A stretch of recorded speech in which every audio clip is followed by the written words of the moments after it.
অন্ধকার যখন ঘনিয়ে আসে আর চারপাশ হয়ে যায় নিঝুম।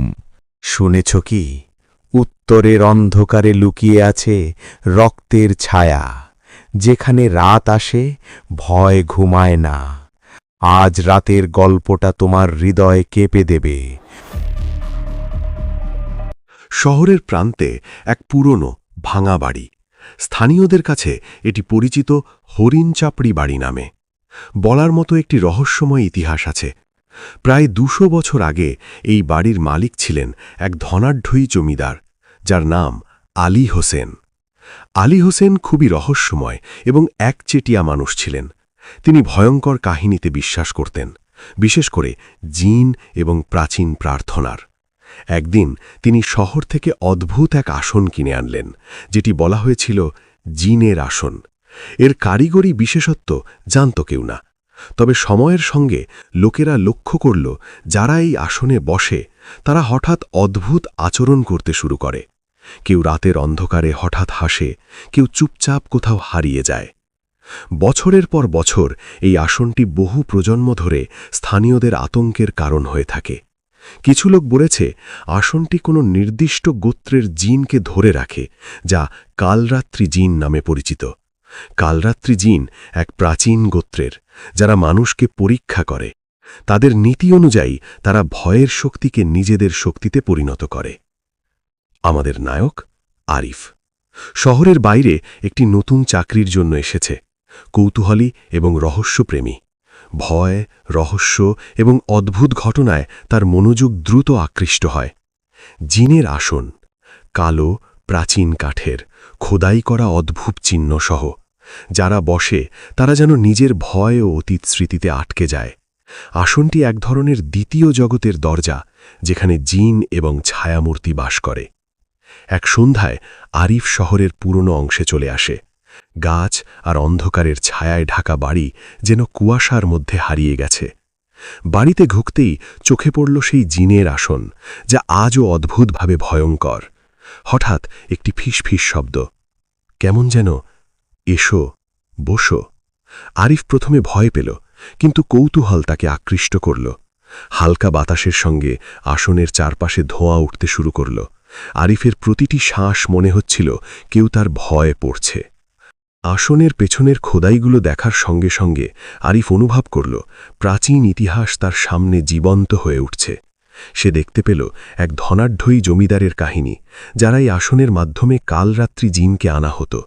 কালরাত্রি জিন ভয়ের শক্তি সংগ্রহ করে মানুষকে পরীক্ষা করত। যারা লড়াই করতে পারত না তারা আসনের মধ্যে আটকে যেত। আসন হঠাৎ কেঁকে উঠল, ধোঁয়া আরিফকে ঘিরে ফেলল। অদ্ভুত ছায়ামূর্তিগুলো ধীরে ধীরে স্পষ্ট হল। মুখ, হাত, ছায়া এবং অচেনা বস্তু। একটি ছায়ামূর্তির চোখ লাল, অন্যটি হঠাৎ চিৎকার করতে শুরু করল।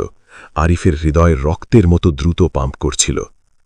আরিফ বুঝল আসনটি শুধু বসার জায়গা নয়, এটি একটি পরীক্ষার আসন, যা কেবল ভীতুদের নয়, সাহসী মানুষের মধ্যেও ভয় এবং অতীত স্মৃতি বের করে আনে। আরিফের মনের ভয়, অচেনা অন্ধকার, হারানো মানুষ, অতীতের ভুল সিদ্ধান্ত।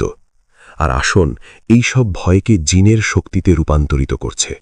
অদ্ভুত আলো, ফিসফিস, হাওয়া এবং ছায়া মিলিত হয়ে আসনকে ঘিরে রহস্যময় চক্র তৈরি করল। রাত গভীর হল। আরিফের দৃষ্টি আর ঠান্ডা রক্ত পুরোপুরি নিয়ন্ত্রণ হারাল। আসনের চারপাশে অদ্ভুত নীল সবুজ আলো। অদ্ভুত ছায়ামূর্তিরা তার চারপাশে ঘুরে বেড়াচ্ছে। তারা ধীরে ধীরে আসনের দিকে ঘনিষ্ঠ হচ্ছে, যেন আরিফকে নিজেদের জগতে টেনে নিচ্ছে। হঠাৎ ধোঁয়া অদৃশ্য হয়ে গেল। আরিফ বুঝল সে এখনও বেঁচে আছে, কিন্তু আসনের প্রভাব তার মনের ভেতরে লুকিয়ে আছে। সে হারিয়েছে কিছুটা আত্মবিশ্বাস, কিন্তু বেঁচে থাকার আনন্দও আছে। সকাল হয়েছে। আরিফ বাড়ি থেকে বেরিয়ে এসেছে। আসনের জাদু এখনও তার মনে লেগে আছে। রাতের অন্ধকারে ধোঁয়া, বাতাস, ফিসফিস সবকিছু যেন তাকে অনুসরণ করছে। আরিফ জানে যে কেউ এই আসনে বসবে তার ভয় কালরাত্রি জিনের কাছে পৌঁছে যাবে। যারা সাহসী তারা পরীক্ষা পাবে, যারা ভীতু তারা কখনো ফিরে আসবে না। সামনে সবচেয়ে ভয়ঙ্কর অধ্যায় আসছে, দেখতে চোখ রাখুন এসএ স্টুডিওতে। Presented by SA studio with Siam Sarkar. লেখক SA Siam Sarkar, page S studio. অনুমতি ছাড়া কপি বা পূর্ণ প্রকাশ করা সম্পূর্ণ নিষিদ্ধ। এই পর্যন্তই আজকের ভয়ের গল্প। ধন্যবাদ সবাইকে শেষ পর্যন্ত থাকার জন্য। এই রকম আরও ভয়ানক কাহিনী পেতে চ্যানেল এস স্টুডিও ফলো করুন। আপনাদের সাথে ছিলাম আমি সিয়াম সরকার। আবার দেখা হবে নতুন কোনো রাতের গল্পে, নতুন কোনো বিভীষিকায়। ভালো থাকবেন সবাই, আর অবশ্যই এস স্টুডিওর সাথেই থাকবেন। এরকম আরও ইন্টারেস্টিং গল্প পেতে আমাদের পেজটা ফলো করবেন। ভয়ের আরেক নাম এসএস স্টুডিও উইথ সিয়াম সরকার। যেখানে শেষ হয় সাহস, সেখান থেকেই শুরু আমাদের গল্প। আর ভুলেও একা দেখো না, কারণ আতঙ্ক এখন তোমার দরজায়।